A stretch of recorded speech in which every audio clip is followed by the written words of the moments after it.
बिस्मिल्लाहिर्रहमानिर्रहीम। अस्सलाम वालेकुम नाज़रीन। प्रोग्राम आमना सामने के हवाले नाल नसीम अकमल खान तुहाडी खिदमत च हाज़र है। अच्छा, मैं अज नहर के किनारे ते आया तो मन एक दोस्त की गल याद आ गई और वो गल भी 100% ठीक है। वो मन एक दिन हाँ जी बैठे सी किसी ऐसी इस जगह ते तो कहंदा खान साहब कि शक जड़ा ना, शक इंसान की बुनियाद हिला देंदा। और वाकई ये गल दुरुस्त है। कहता कि मेरा एक बहुत प्यारा दोस्त सी जिहदे नाल ते मन बहुत ज़्यादा इतमाद सी और मेरे ते बहुत ज़्यादा इतमाद सी। साडा बहुत प्यारा रिश्ता सी दोस्ती का।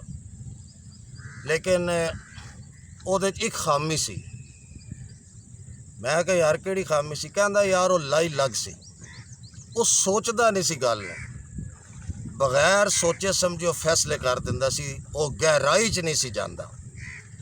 और ये वाकई काफ़ी घरां दी काफ़ी दी एक कहानी है। ये मैं उहदी गल मैं क्या मैं नहर के किनारे ते आया सा बस तो इत्थे मैं क्या जरा बैठ के ये तुहाडे नाल अज गल शेयर कर लीती जाए कि कितने नुकसानात ने और अगर ये शक ना हो तो कितने फ़ायदे ने।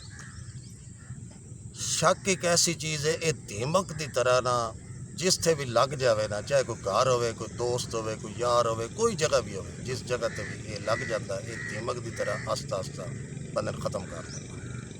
और वो रिश्ते तलक दोस्तियाँ रिश्तेदारियाँ वो ख़त्म होंदियां जांदियां। कई लोगों की आदत होंदी है जिहड़े तुहाडे तो नाखुश होंदे ने, वो तुहाडे अंदर शक का एक बीज बो दिंदे।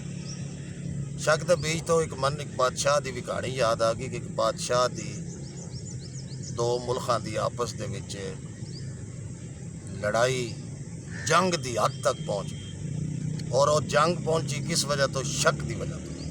कुछ मशीर ऐसे होते हैं जिहड़े अपने वक्त के बादशाह या उन्होंने गलत मशवरे देंगे और उस दे उत्ते बंदा जंग की नौबत तक पहुँच जाता। लेकिन जड़ा एक मुल्क का बादशाह सी उसने पैगाम भेजा कि ऐसी कोई गल नहीं जी, मैं तुहाडे नाल जंग करना नहीं चाहता, तुसी क्यों इतने रैश होए हो? वो गल ना मन्ने, वो शक की सूली चढ़ गए। वो फिर जंगा दे तुहानूं पता की नुकसानात होंदे ने। कई जवान मर जाते हैं, कई जनाब नुकसानात उस पूरे मुल्क दी हो जाते हैं, उस जगह दी हो जाते हैं। विच थोड़ी जी मैं गल सुनाई है, लेकिन मैं तुहानूं शक के असल नुकसानात ये दसदा कि तुहानूं अगर शक छोटी जी गल तो किसी ते भी हो गया, वो शक तुहाडा बहुत दूर तक जाएगा और वो तुहाडा वो शक जिहड़ा उस जगह तुहाडे तल्लकात ख़त्म कर देगा। तुहाडे घर दे विच अगर कोई शक है तो वो तुहाडे घर दे रूट जिहड़ा जिहड़ा एक जिस तरह घर गुलशन की तरह होंदा है, वो शक की भेड़ चढ़ जाएगा तो वो जनाब शक घर जिहड़ा तुहाडा वो डुबना शुरू हो जाएगा। बाहर तुहाडा किसी नाल तुहाडा किधरे कारोबार है, किसी नाल पार्टनरशिप है, किसी नाल दोस्ती दे विच वो तो शक की बुनियाद आ जाए, वो तुहाडा बिजनेस बर्बाद हो जाएगा, वो तुहाडा कारोबार थल्ले आना शुरू हो जाएगा।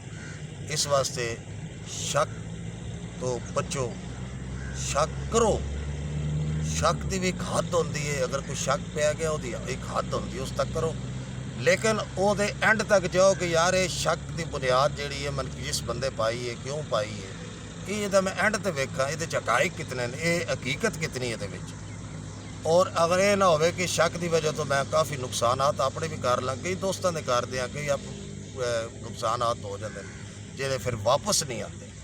जिस तरह इंसान ने गुस्सा आता ना, गुस्से बंदा बहुत कुछ करता है तो वो गुस्से दे विच एक ऐसा काम बंदा कर जाता है कि जेड़ा फिर वो लौट के वो चीज़ वापस नहीं आती और नुकसान जड़ा गुस्से च हो जाता है। इस वास्ते शक जड़ा ये बंदा हमेशा हर पहलू ते सोचे फिर किसी ते शक करे। बेगुनाह शक किसी ते बिल्कुल ना करो। बेगुनाह शक करोगे अपने आप ने भी ख़त्म करोगे, अपने तल्लकात भी ख़त्म करोगे। मन उम्मीद है कि थोड़ी जी मेरी इस गल के उत्ते तुसी गौर ज़रूर करोगे और इंशाअल्लाह ताला अगर जेड़े इस शक ने हकीकत च नहीं लै जाते वो तो हमेशा खुशहाल ही रहने। और जेड़े शक की जिन्हें लड़ नपे है वो फिर उस शक दे विच इस नहर के पानी जिस तरह चल रहा वो फिर चलते ही जाते फिर उन्होंने कोई मंजिल नहीं होंदी, कित्थे रुकते जाके। ठीक है जी, ये नाल ही नसीम अकमल खान इस सबीत ते तुहाडे कोलों इजाजत चाहता है कि छोटिया छोटिया गल्लां शक के कीड़े जिहड़े होंदे ना ਦਿਮਾਗ ਦੇ ਵਿੱਚ ਨਹੀਂ ਲਿਆਈ। ਇਹਦੇ ਨਾਲ ਹੀ ਨਸੀਮ ਅਕਮਲ ਖਾਨ ਤੁਹਾਡੇ ਕੋਲੋਂ ਤੁਹਾਡੀਆਂ ਢੇਰ ਸਾਰੀਆਂ ਮੁਹੱਬਤਾਂ ਦੇ ਨਾਲ ਤੁਹਾਡੇ ਕੋਲ ਇਜਾਜ਼ਤ ਚਾਹੁੰਦਾ ਔਰ ਤੁਹਾਡੇ ਵਾਸਤੇ ਵੀ ਢੇਰ ਸਾਰੀਆਂ ਦੁਆਵਾਂ ਤੁਹਾਨੂੰ ਦਿੰਦਾ। ਹਮੇਸ਼ਾ ਖੁਸ਼ ਰਹੋ, ਆਬਾਦ ਰਹੋ, दूसरे भी खुश रखो तो आप भी खुश रहो।